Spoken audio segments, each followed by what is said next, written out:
In this episode, we're taking a closer look at this uniform silver grinder and how well it performs with our April brewing kit.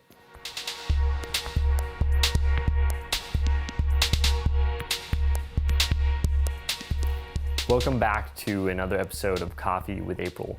This time, we're continuing our quest or reviews of how to use different grinders for home brewing together with our April brewing kit. So this is the second video in this series. We're super excited to do it, and we have a lot of grinders lining up. And as always, if you have any specific grinders you want to be featured, please let us know by commenting below or just shoot us an email. In this video, we're looking into the Wilfa uniform grinders. Now, Wilfa has a series of coffee products developed in close collaboration with Tim Bendebo.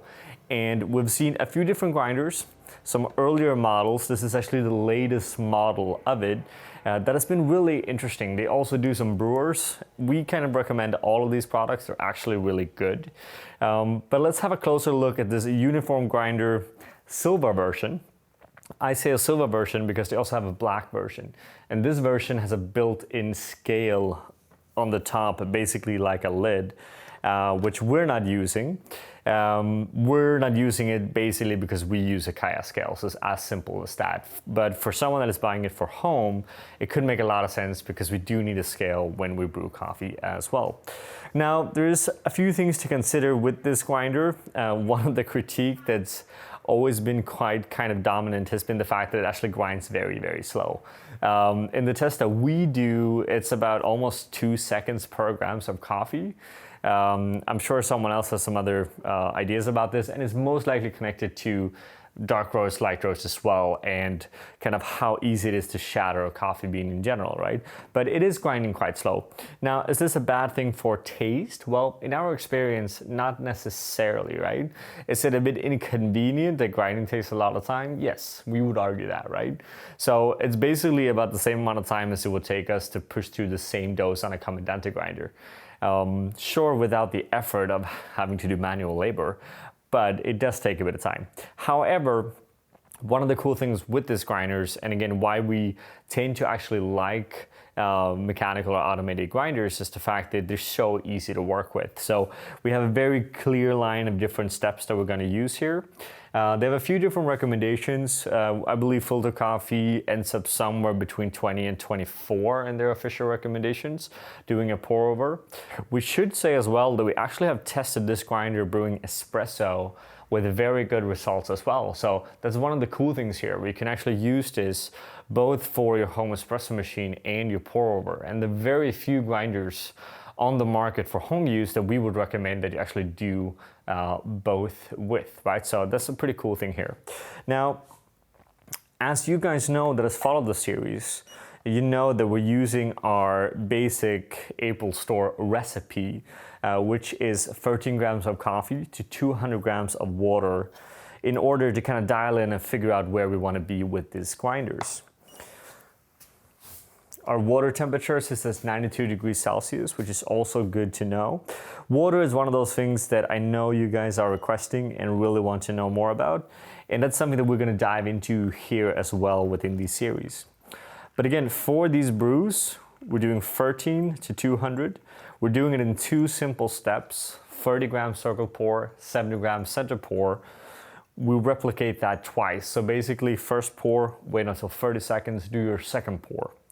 Now, as mentioned before, this is how we actually brew in the April store. Now, back to the uniform. So we tried a bunch of different grind sizes and we've been playing with it for a while. And we end up feeling that 26 is where we want to be for this recipe. Again, a bit higher than what their normal recommendation is, but it goes without saying that we do prefer a coarser grind. Now, on top of the fact that it's really easy to work with, it also seemingly gives out a pretty uniform particle distribution. Not perfect, which no grinder does, but if we compare it to the last time we reviewed a grinder here, we believe this gets a lot better results. Now, our recommended brew time for these recipes are between 250 and 3 minutes. And with this grind size, using our recipe, we get a perfect 250 in total brew time, which is basically what we're looking for. Now, another interesting thing with this grinder is the fact that you have very little retention as well. So if you push 13 grams in, you're actually going to get 13 grams out in most of the cases, which we see as a really interesting benefit with the grinder. Now, as we pitched in the last video as well, what we do need to consider is price in relationship to what we're getting out of it. This is for sure one of the more expensive kind of common home grinders to use. Is it worth the money? Is it giving the quality that we're looking to? We think so. We think that it's actually really easy to use. We definitely argue that they should be able to grind a bit faster. It is also a very loud grinder, so going up in the morning, brewing yourself a cup of coffee when the rest of the house is sleeping, may cause some people to wake up, but apart from that, we're actually really into it. It generates a great cup profile, which in the end is kind of what it comes down to, and that's the most important part. Now, we would recommend to probably go for the silver version rather than the black.